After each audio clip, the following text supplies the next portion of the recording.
महाराष्ट्राच्या माझ्या बांधवांनो, भगिनींनो, मातांनो, नमस्कार. जय महाराष्ट्र. आज 1 मे म्हणजे आपल्या संयुक्त महाराष्ट्राचा विजय दिन, महाराष्ट्राचा स्थापना दिन आणि त्याचबरोबरीने कामगार दिन सुद्धा आहे. महाराष्ट्र दिनाच्या आणि कामगार दिनाच्या आपल्याला सर्वांना शुभेच्छा.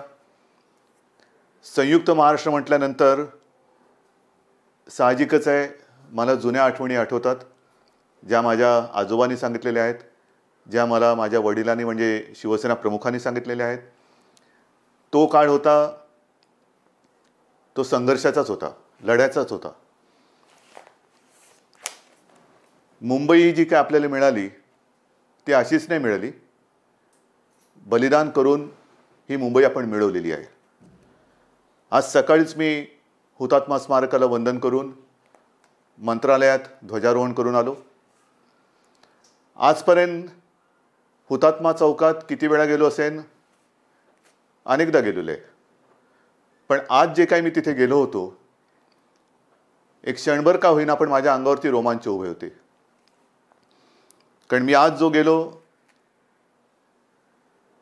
त्या हुतात्म्यांना वंदन करायला, ज्यांनी ज्या महाराष्ट्रासाठी, मुंबईसाठी बलिदान केलं, त्या स्मारकाला मी वंदन करताना त्याच महाराष्ट्राचा मुख्यमंत्री म्हणून मी त्यांना वंदन करत होतो. या भावना मी व्यक्त करू शकत नाही.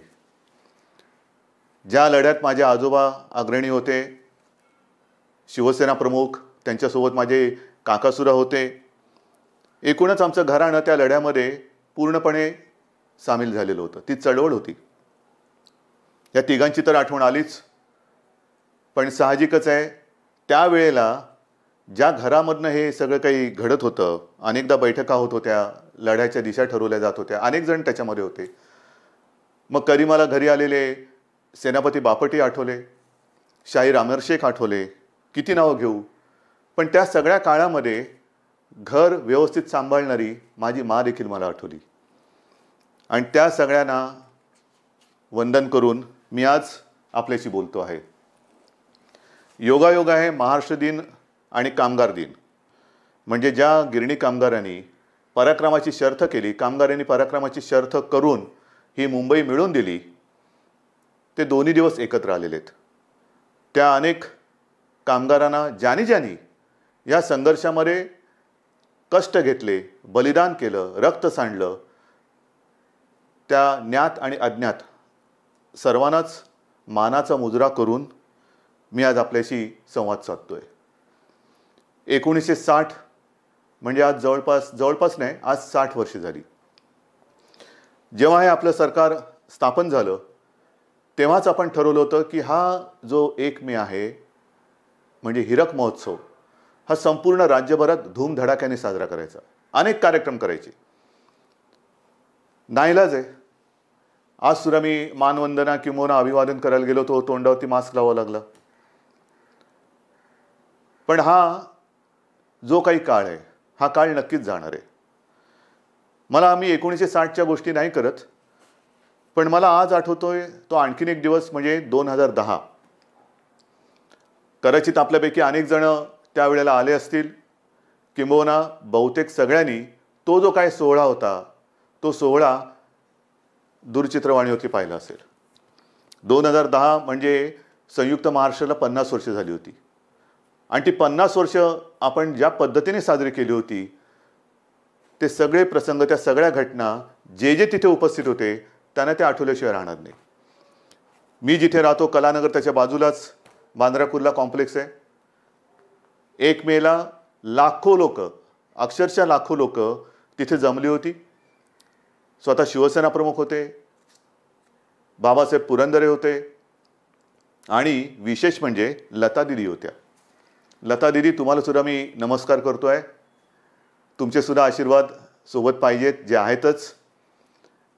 पण मुद्दामून का सांगतोय की जेव्हा हा सोहळा साजरा करण्याचं ठरवलं, तेव्हा सहज एक मनात कल्पना आली.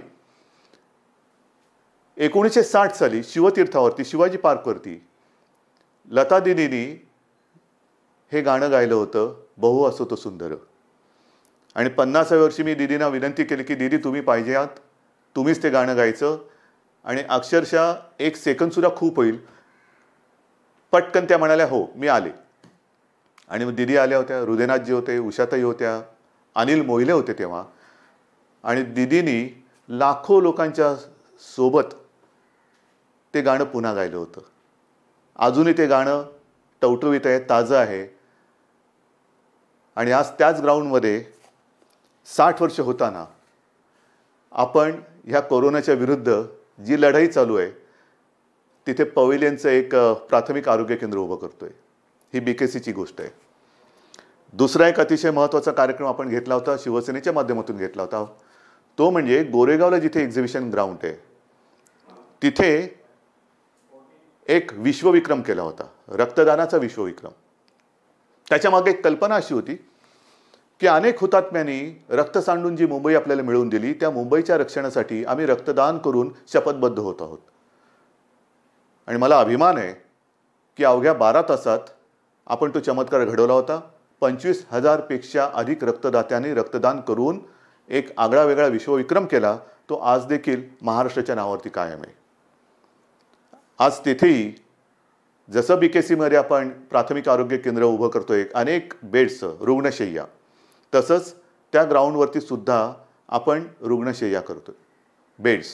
मग त्याच्यात काही ऑक्सिजन असतील, ऑक्सिजन देणारे बेड्स असतील, काही प्राथमिक उपचार करणारे देणारे बेड्स असतील, फिअर क्लिनिक तिकडे करतो आहोत. पण सगळ्यात महत्त्वाचं म्हणजे महाराष्ट्राने जर मनात आणलं तर महाराष्ट्र घडवू शकतो, महाराष्ट्र करू शकतो.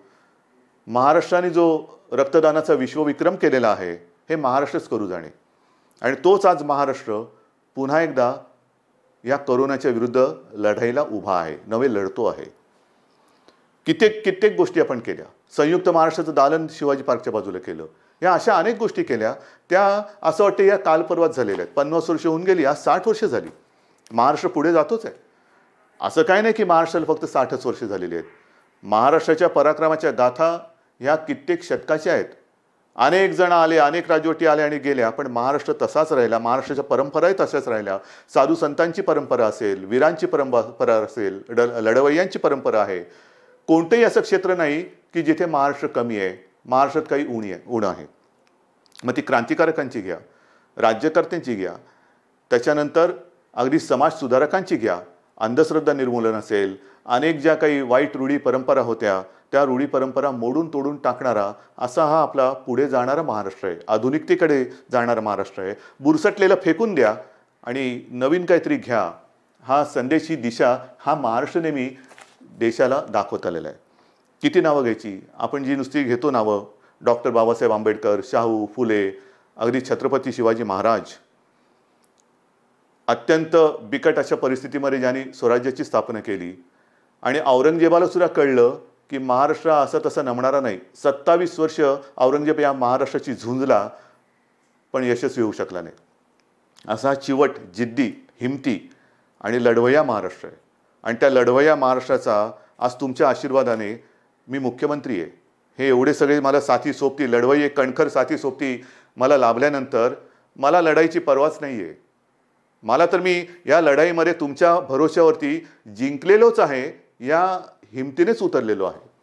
आणि तुम्ही मला खूप खूप मदत करतायत, खूप सगळं ऐकता आहात. आत्तासुद्धा काही जणांच्या मनात असेल की हे सगळं ठीक आहे, आज 1 तारीख अर्धी गेली, 3 तारखेपर्यंत लॉकडाऊन आहे, 3 तारखेनंतर काय करणार. मुळामध्ये लॉकडाऊनचा उपयोग काय झाला, केसेस तर वाढत आहेत. पण एक लक्षात घ्या, लॉकडाऊन म्हटल्यावरती आपल्याला असं वाटतं की टाळेबंदी झालेली आहे. मी त्याला थोडासा वेगळा शब्द देतो की गतिरोधक. सिंगापूरच्या पंतप्रधानांनी त्याला दुसरा शब्द वापरलेला आहे, सर्किट ब्रेकर. सर्किट ब्रेकर म्हणजे ही जी शृंखला आहे ती तोडणे, जी विषाणूची शृंखला आहे ती तोडणे. आणि ती तोडण्यासाठी नक्कीच ह्या लॉकडाऊनचा म्हणा किंवा सर्किट ब्रेकरचा म्हणा किंवा गतिरोधकाचा म्हणा आपल्याला उपयोग झालेला आहे.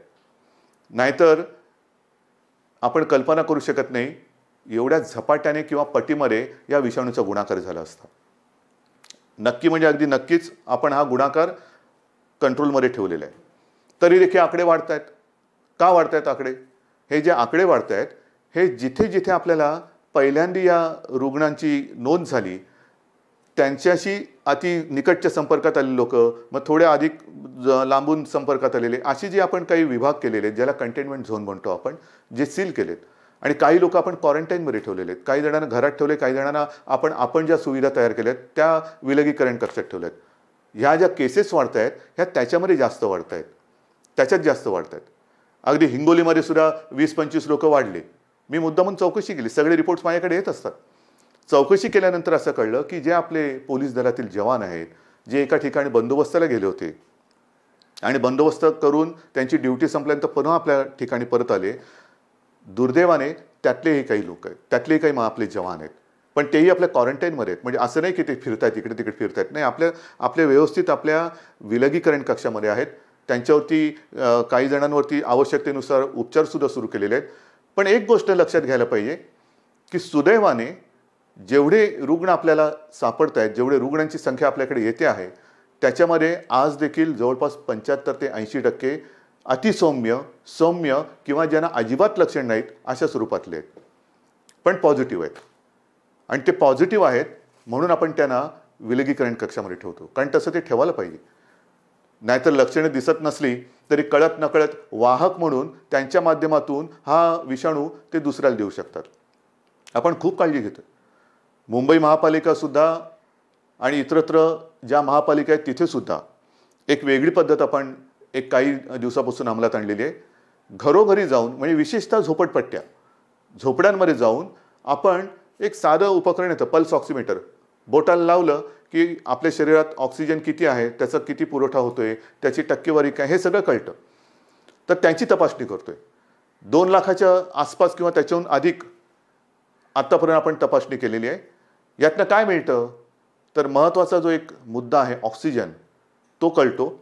आणि त्याचबरोबरीने त्यांना इतर जर काही विकार असतील, कोणाला मधुमेह असेल, कोणाला रक्तदाब असेल, कोणाला आणखीन काही गोष्टी असतील आणि ऑक्सिजन कमी असेल, तर कदाचित अशी लोक ही या विषाणूला पटकन त्याचा प्रादुर्भाव होऊ शकतो आणि गंभीर आजार होऊ शकतो.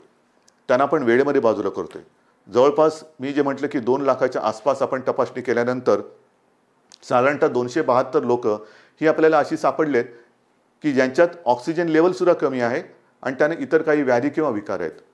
मग काय, मग त्यांना आपण बाजूला करतो. त्यांना नुसता ऑक्सिजन नाही देत, तर मुंबई महापालिका त्यांना इतर विकारावरती सुद्धा, आजारावरती सुद्धा उपचार करते. अशा अनेक गोष्टी चालू आहेत. मग प्लाझ्मा थेरपी असेल, इतर काही औषधं असतील, जिथे जिथे मी गेल्या वेळेला सांगितलं होतं, जे काही आपल्याला नवीन नवीन कळते तिथे कुठेही महाराष्ट्र सरकार कमी पडत नाही आहे, अजिबात नाही आहे. एका गोष्टीचा मला अभिमानाने उल्लेख करावा असं वाटतो, तो म्हणजे जे मी आवाहन केलं होतं कोविड योद्धा, त्याला हजारो लोकांनी प्रतिसाद दिलेला आहे. जवळपास 10,000 म्हणजे 20,000च्या वरती लोकांनी इच्छा व्यक्त केलेली आहे, पण 10,000च्या आसपास लोकांनी प्रत्यक्ष तयारी दाखवलेली आहे. त्यातले काही जण आपण आता त्यांना प्रशिक्षण देऊन तयारसुद्धा करतो. म्हणजे असं नाही की नुसते बेडची संख्या वाढवतोय आणि उपचारासाठी डॉक्टर्सच नाही आहेत, असं नाही आहे.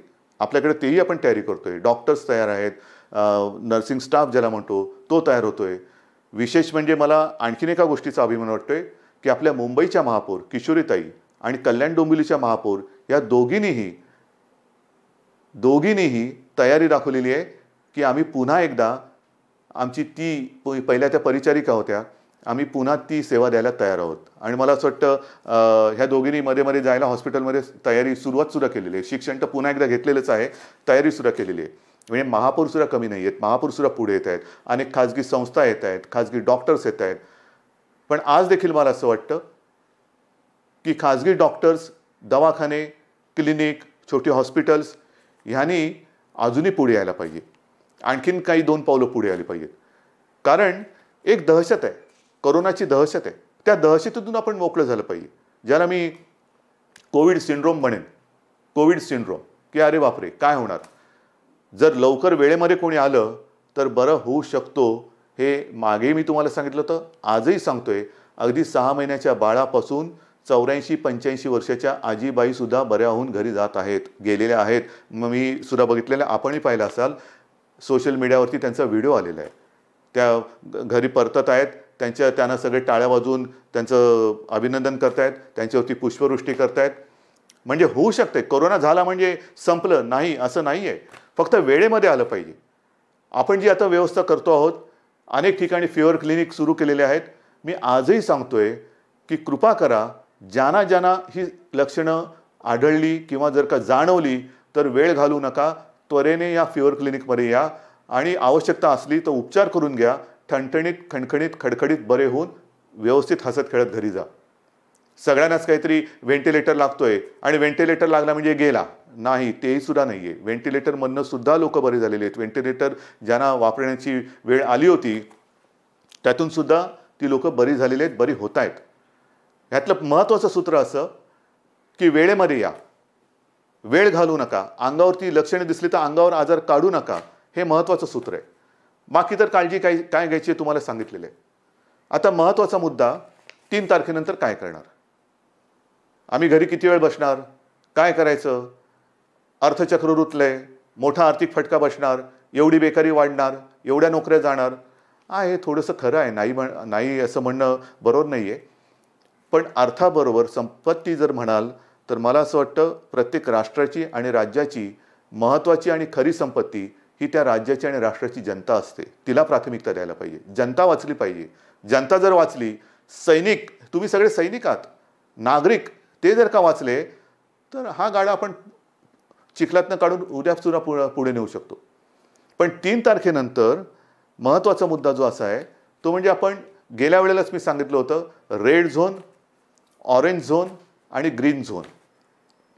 रेड झोन म्हणजे जिकडे जसं जागृत ज्वालामुखी, ऑरेंज झोन म्हणजे निद्रिस्त ज्वालामुखी आणि ग्रीन झोन म्हणजे तो ज्वालामुखी आता काय पुन्हा पेटेल असं वाटत नाही. पण हे पेटेल असं वाटत नसलं तरी एखादा कोणी तिकडे आला तरी नको तिकडे वात लागेल आणि पुन्हा ह्याचा हाहाकार उडेल. म्हणून ही सगळी काळजीपूर्वक करण्याच्या या गोष्टी आहेत. रेड झोनमध्ये साहजिकच आहे मुंबई आणि मुंबईचा परिसर आला, कल्याण, डोंबिवली, पनवेलपर्यंत जो काय परिसर आहे तो, आणि पुण्याच्या आसपासचा परिसर, नागपूर आहे, नागपूरच्या मध्ये काही परिसर आहे, संभाजीनगर आहे. हे असे काही जे रेड झोन जिकडे रोजचे आकडे थोडे थोडे वाढत आहेत, इकडे काही करणं हे आत्ता आपल्या हिताचं नाही आहे. ऑरेंज झोनमध्ये, जो ऑरेंज झोन म्हणजे ज्या जिल्ह्यांमध्ये आता वाढत नाही आहे पण काही अजूनही ॲक्टिव्ह केसेस आहेत, तिथे काही एरिया जर का सोडले तर तोही आपण विचार करतोय, नव्हे तो केला आहे की उरलेल्या जिल्ह्यामध्ये आपण काय कारभार करू शकतो. आणि ग्रीन झोन मी मागेच सांगितलेलं आहे, ग्रीन झोनमधल्या सगळ्या अटीतटी आपण हळूहळू काढतो आहोत. ह्या काढत असताना आपण आणखीन एक गोष्ट करतो की परराज्यामध्ये जे जाऊ इच्छित आहेत त्यांना केंद्र सरकारने जी परवानगी दिलेली आहे ती सुद्धा अत्यंत शिस्तीने, लगेच झुंबड केली तर ती सुद्धा परवानगी काढली जाईल. कारण हे खूप धोकादायक आहे. आपल्याला त्या राज्यांशी बोलून, त्या सरकारशी बोलून मग आपण इथून तिथे जाण्याची त्यांची व्यवस्था काय करू शकतो ती केल्यानंतर तसं आपण वस्तीतले लोक पाठवायला लागणार आहोत.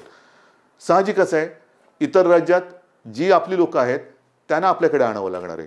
तर हे दोन्ही राज्य सगळ्या देशभरामध्ये एकमेकाच्या संपर्कात राहून हा आदान प्रदान, तुमची लोकं आमची लोकं, ही जी काय आहे त्याची वाहतूक व्यवस्था ही केल्यानंतर आपण वस्त्या गावं त्या ज्या कुठे असतील जे जाऊ इच्छितात त्यांना त्यांची तशी सोय करतोय. आपल्या राज्यातल्या राज्यात जी लोकं गावी गेली होती, काही लोकं पर्यटनाला गेली होती, काही लोकं काही कामासाठी गेली होती, पण तिकडे गेल्याने लॉकडाऊन सुरू झाला. आता काय करायचं? त्यांना सुद्धा एकदम सगळेच्या सगळे तिथले इथे असं न करता तिथल्या कलेक्टरशी बोलून पहिली प्राधान्य ठरवून त्यांची जाण्या येण्याची सोयसुद्धा आपण ह्या काही दिवसात करण्याची शक्यता नव्हे तसा विचार करून तीही सुरुवात करू. महत्त्वाचा मुद्दा म्हणजे मी पुन्हा एकदा सांगतो की कोणत्याही परिस्थितीत शेतीवरती कोणतंही बंधन आपण पहिल्याही दिवशी टाकलं नव्हतं, आजही टाकलेलं नाही आहे. शेतकऱ्यांची मला कल्पना आहे, त्यांचा मोसम सुरू होतोय, त्यांना बियाणं, खत वगैरे याला कशाचीही कमी पडणार नाही. तुमची शेती, कृषी ही जशी तशी चालू राहील. कृषी मालावरती कोणतीही बंधनं नव्हती. इतरसुद्धा जे काही उत्पादन होतं आहे, माल वाहतूक ही आपण मोकळी केलेली आहे आणि हळूहळू ही सगळी बंधनं आता उठवत चाललेलो आहोत. पण ही उठवताना पुन्हा एकदा सांगतो की जर का झुंबड झाली तर मात्र पुन्हा आपल्याला बंधनं टाकावी लागतील. कारण नाईलाज आहे, किंवा नाईलाज हाच इलाज आहे. ग्रीन झोन, ऑरेंज झोन आणि रेड झोन. रेड झोनमध्ये अत्यंत काळजीपूर्वक, म्हणजे तुम्हाला कल्पना असेल की जेव्हा आपण सुरुवात केली तेव्हा मंत्रालयाची संख्या मी 50%, 25%, 5%वर आणली होती.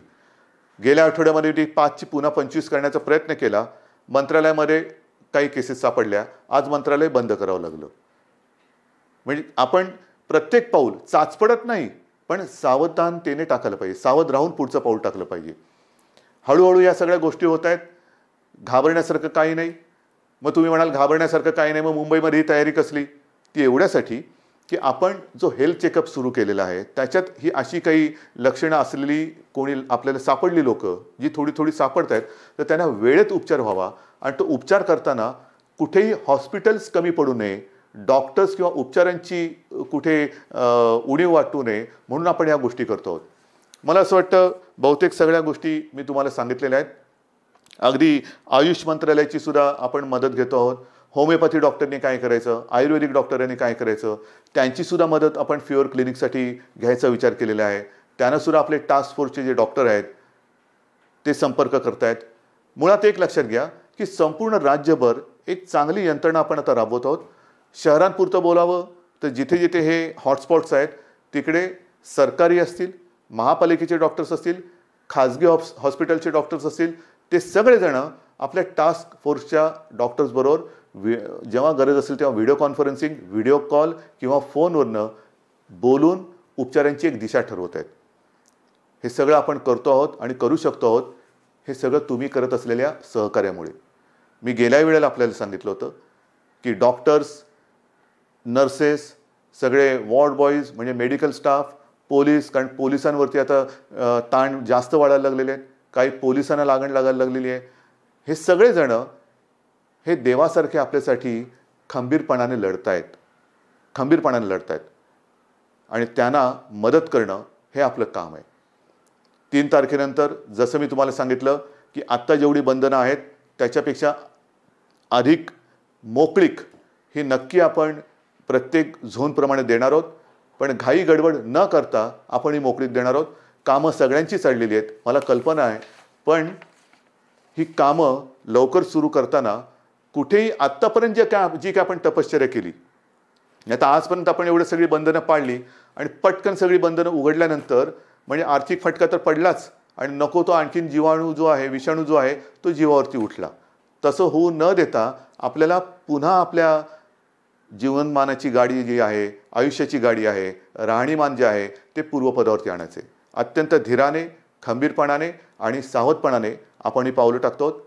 मी परत एकदा महाराष्ट्र दिनाच्या आणि कामगार दिनाच्या आपल्याला शुभेच्छा देतो.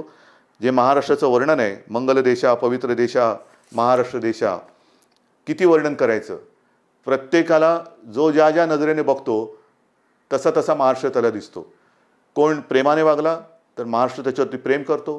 जर दगाबाजी झाली तर दगाबाजाचं काय करायचं हे सुद्धा छत्रपती शिवाजी महाराजांनी दाखवलेलं आहे. फुलांच्या देशा, पवित्र देशा हा महाराष्ट्र हा सर्व सर्व सर्व अंगाने संपन्न आहे, सुधारणावादी आहे, प्रगत आहे आणि पुन्हा सांगतो देशालाच नव्हे तर जगाला दिशा दाखवणारा आहे. अशा या महाराष्ट्राचे सगळे आपण पुत्र आहोत, सगळ्या आपण कन्या आहात. सगळ्यांच्या वतीने मी महाराष्ट्राचा मुख्यमंत्री म्हणून पुन्हा एकदा निर्धार करतो आहे की हे युद्ध आम्ही जिंकणारच आणि त्या जिंकण्यासाठी तुमची साथ सोबत ही अशीच असू द्या. जय हिंद, जय महाराष्ट्र.